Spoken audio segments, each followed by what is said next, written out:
کہ صرف نماز ہو گئے حج پر مطمئن ہو کے آدمی بیٹھ جائے سمجھے کہ میں بہت نیکی کر رہا ہوں اور حالات دنیا کے حالات ملک کے حالات سے بغیر ہو گیا تو یہ اخبار پڑھنا بھی منع کر دے تو سے یہ خود کو دھوکے میں رکھنے کی بات ہے. ہاں فریب خوردہ ہی ہے وہ دھوکے میں جو سمجھتا کہ کوئی خبر نہ لوں کہ مسلمانوں پر کیا گزر رہی ہے, اخبار بھی نہ پڑھے, ریڈیو نہ سنیں, اور اس وقت کوئی فکر ہی نہ ہو کہ مسلمان بیچارے کے سال میں اسلام پر کیا گزر رہی, تو ایسا آدمی جو ہے وہ کون سا مسلمان. بالکل صاف حدیث میں آیا کہ جس کو مسلمانوں کے امور کی فکر نہیں وہ ہم میں سے نہیں, وہ کوئی مسلمان.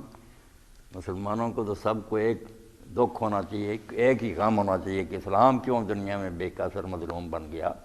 اللہ کا دین تھا, اس کو تو غالب ہونا چاہیے تھا. یہ بڑی کسوٹی کی بات ہے کہ جماعتوں کو پرکھنا, تنظیموں کو, تو یہی دیکھو وہ اسلامی حکومت کے لیے کوشش کر رہی.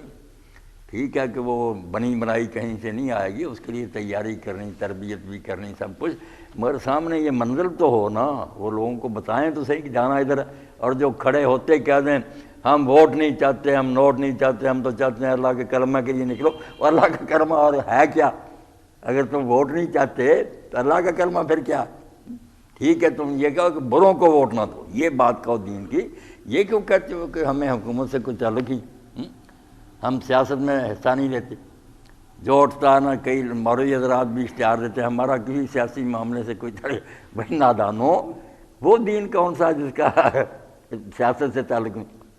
اللہ کے رسول علیہ السلام تو صحیح حدیث میں فرماتے ہیں کانت بنو اسرائیل تسوسہم الانبیاء, سیاست کا لفظ استعمال کیا کہ بنی اسرائیل کی سیاست ان کے نبی کرتے تھے. ان کے ہاتھ میں امت کا باغ ڈور ہوتی تھی, وہ عوام کی فکر کرتے تھے, ان کے حالات کو درست رکھتے تھے.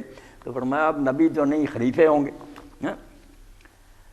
تو دین کا تصور جب ریاض صاحب ذہنوں سے اصلی نکل گیا نا, اور اس کی بجائے یہ پوجا پاٹ کا ایک دھرم رہ گیا, تو لوگ سمجھتے ہیں مسجد میں جا کر سجدہ کر کے آ گئے, پھر ہم لبرل ہیں, ہم سیکولر ہیں, جیسے چاہیں کمائیں کھائیں, جیسے چاہیں رہیں سہیں. وہ عبادت گاہ کی حد تک کہتے ہیں. یہ چرچ اور اسٹیٹ جو رکھی ہے نا مشرکانہ تقسیم, کہ عبادت گاہ کے لیے الگ جگہ ہے, حکومت کہنے کے لیے باقی زمین ساری پڑی ہے. وعلیکم السلام ورحمۃ اللہ. سارا فتنہ اسی کا, ہوئی دین و دولت میں جس دم جدائی, حوث کی امیری حوث کی امیری. جب سے یہ جدا ہو گئے حکمرانوں کو دین کی پرواہ نہیں, دینداروں کے پاس حکومت نہیں.